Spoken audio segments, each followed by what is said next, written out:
Hi friends, എല്ലാ പേർക്കും ഷീബാസ് കിച്ചണിലേക്ക് സ്വാഗതം. ഇന്ന് വന്നിട്ടുള്ളത് അവിൽ കൊണ്ട് ഈസി ആയിട്ട് നമുക്ക് തയ്യാറാക്കിയെടുക്കാൻ പറ്റിയ നല്ല ടേസ്റ്റിയും ഹെൽത്തിയുമായിട്ടുള്ള ഒരു ഡ്രിങ്കിൻ്റെ റെസിപ്പിയുമായിട്ടാണ്. ഈ നോമ്പിൻ്റെ ക്ഷീണവും ദാഹവും എല്ലാം മാറ്റാനും അതുപോലെ ഈ ചൂട് കാലത്തുമൊക്കെ കുടിക്കാൻ പറ്റിയ ഒരു അടിപൊളി ഡ്രിങ്കാണ്. എല്ലാ പേരും ഒന്ന് ട്രൈ ചെയ്ത് നോക്കണം. വീഡിയോ ഇഷ്ടമാകുന്നെങ്കിൽ ഒന്ന് ലൈക്ക് ചെയ്ത് സപ്പോർട്ട് ചെയ്യാൻ മറക്കരുതേ. ആദ്യമായിട്ടാണ് കാണുന്നവരുണ്ടെങ്കിൽ ഒന്ന് സബ്സ്ക്രൈബ് ചെയ്തും കൂടെ സപ്പോർട്ടും കൂടെ ചെയ്യണേ. എന്നാൽ നമുക്ക് ഈ ടേസ്റ്റിയും ഹെൽത്തിയുമായിട്ടുള്ള ഡ്രിങ്ക് എങ്ങനെയാണ് തയ്യാറാക്കിയെടുക്കുന്നതെന്ന് നോക്കാം. അതിനായി ആദ്യം വേണ്ടത് അവിലാണ്. ഞാനിവിടെ അരക്കപ്പ് അവിലാണ് എടുത്തിട്ടുള്ളത്. മട്ട അവിലാണ് ഞാനിവിടെ എടുത്തിട്ടുള്ളത്. നിങ്ങളുടെ കയ്യിൽ വെള്ള അവിലാണുള്ളതെങ്കിൽ അതെടുത്താലും മതിയാകും. അതൊരു ചൂടായ പാനിലേക്ക് ഇട്ടതിന് ശേഷം നമുക്ക് ഒരു ലോ ഫ്ലെയിമിൽ വെച്ചിട്ട് നന്നായിട്ട് ഇനി ഒന്ന് ക്രിസ്പിയായി വരുന്നത് വരെ ഒന്ന് വറുത്തെടുക്കണം. അവിലിവിടെ ക്രിസ്പിയായി വന്നിട്ടുണ്ട്. ഇനി നമുക്ക് ഒന്ന് തണുക്കാനായിട്ട് വേറൊരു പ്ലേറ്റിലേക്ക് ഒന്ന് മാറ്റി കൊടുക്കാം. ഇതിവിടെ അവിൽ നന്നായിട്ട് ഇനി തണുത്ത് വന്നിട്ടുണ്ട്. ഇനി നമുക്ക് ഒരു മിക്സിയുടെ ജാറിലേക്ക് ഇത് ഇട്ട് കൊടുക്കാം. പൊടിച്ചെടുക്കാൻ വേണ്ടിയിട്ടാണ്.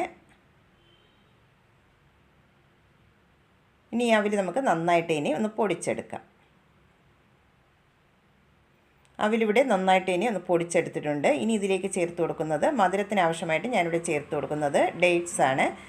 5 ഡേറ്റ്സ് അതിൻ്റെ കുരുവെല്ലാം കളഞ്ഞതിന് ശേഷം വെള്ളത്തിലൊന്ന് സോക്ക് ചെയ്ത് വെച്ചിട്ടുള്ളതാണ്. അതിൻ്റെ കൂടെ തന്നെ ഒരു 5-6 കാഷ്നട്ടും കൂടെ ഒന്ന് സോക്ക് ചെയ്തെടുത്തിട്ടുണ്ട്. അതും കൂടെ ഇതിലേക്ക് ചേർത്ത് കൊടുക്കാം. നിങ്ങൾക്ക് മധുരം പഞ്ചസാരയാണ് വേണ്ടതെങ്കിൽ അത് ചേർത്ത് കൊടുക്കാവുന്നതാണ്. അതിൻ്റെ കൂടെ തന്നെ ഒരു ചെറിയ ക്യാരറ്റ് അതിൻ്റെ തൊലിയെല്ലാം കളഞ്ഞതിന് ശേഷം കട്ട് ചെയ്തിട്ട് കുക്കറിലിട്ട് ഒരു 3 വിസിൽ വരുന്നതുവരെ ഒന്ന് വേവിച്ചെടുത്തിട്ടുള്ളതാണ്. അതും കൂടെ ചേർത്ത് കൊടുക്കാം. ഇനി ഒരു ചെറിയ നേന്ത്രപ്പഴമാണ് ചേർത്ത് കൊടുക്കുന്നത്. ഷുഗറൊക്കെ ഉള്ളവരാണെങ്കിൽ നേന്ത്രപ്പഴവും ഒഴിവാക്കാവുന്നതാണ്. ഇനി അതിലേക്ക് നല്ലൊരു ഫ്ലേവറിനായിട്ട് ഒരു 1/2 ടീസ്പൂൺ ഏലക്കാപ്പൊടിയും കൂടെ ചേർത്ത് കൊടുക്കുന്നുണ്ട്. ഇനി ആദ്യം നമുക്കതിലേക്ക് 1/2 കപ്പ് പാലൊഴിച്ച് നല്ല പേസ്റ്റായിട്ടൊന്ന് അരച്ചിട്ടെടുക്കാം. പാലൊഴിച്ച് കൊടുക്കുമ്പോൾ ഒരുമിച്ച് ഒഴിച്ചു കൊടുക്കരുത്, എന്നാൽ ഇത് അരച്ചെടുക്കാൻ ബുദ്ധിമുട്ടായിരിക്കും. അതുകൊണ്ട് ആദ്യം 1/2 കപ്പ് പാലൊഴിച്ച് നന്നായിട്ട് ഇനി ഒന്ന് അരച്ചെടുക്കണം. ഇതിവിടെ നന്നായിട്ടൊന്ന് അരച്ചെടുത്തിട്ടുണ്ട്. ഇനി നമുക്കിതിലേക്ക് ബാക്കിയുള്ള പാലും കൂടെ ഒഴിച്ചു കൊടുക്കാം. ഞാനിവിടെ 1/2 ലിറ്റർ പാലിലാണ് റെഡിയാക്കി എടുക്കുന്നത്. ബാക്കിയുള്ള പാലും കൂടെ ഒഴിച്ചു കൊടുക്കാം.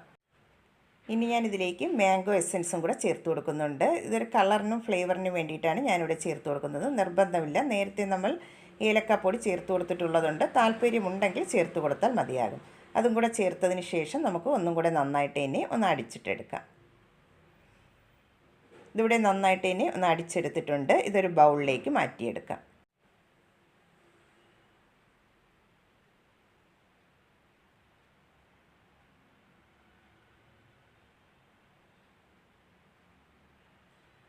ഇതിപ്പോൾ ബൗളിലേക്ക് മാറ്റിയെടുത്തിട്ടുണ്ട്. ഇനി ഞാനിവിടെ കുറച്ച് കസ്കസ് വെള്ളത്തിലൊന്ന് സോക്ക് ചെയ്തെടുത്തിട്ടുണ്ടായിരുന്നു. 1 ടേബിൾ സ്പൂൺ കസ്കസ് 1/2 കപ്പ് വെള്ളം ഒഴിച്ച് ഒന്ന് സോക്ക് ചെയ്തെടുത്തിട്ടുള്ളതാണ്. ഒരു 5 മിനിറ്റ് കൊണ്ട് ഇനി ഒന്ന് സോക്കായി കിട്ടും. അത് നമുക്കിതിലേക്ക് ഒഴിച്ചു കൊടുക്കാം. എന്നിട്ട് നമുക്ക് നന്നായിട്ട് ഇനി ഒന്ന് മിക്സ് ചെയ്തിട്ട് എടുക്കാം. ഞാനിപ്പോൾ ഈ തിക്നെസ്സിലാണ് ഡ്രിങ്ക് തയ്യാറാക്കി എടുത്തിട്ടുള്ളത്. നിങ്ങൾക്ക് കുറച്ചുകൂടെ ലൂസായിട്ട് ഡ്രിങ്ക് വേണമെങ്കിൽ ഐസ് വാട്ടറോ പാലോ ചേർത്ത് കുറച്ചുകൂടെ ഒന്ന് ലൂസാക്കി എടുക്കാവുന്നതാണ്. ഇനി നമുക്കത് ഗ്ലാസ്സിലേക്ക് സെർവ് ചെയ്യാം.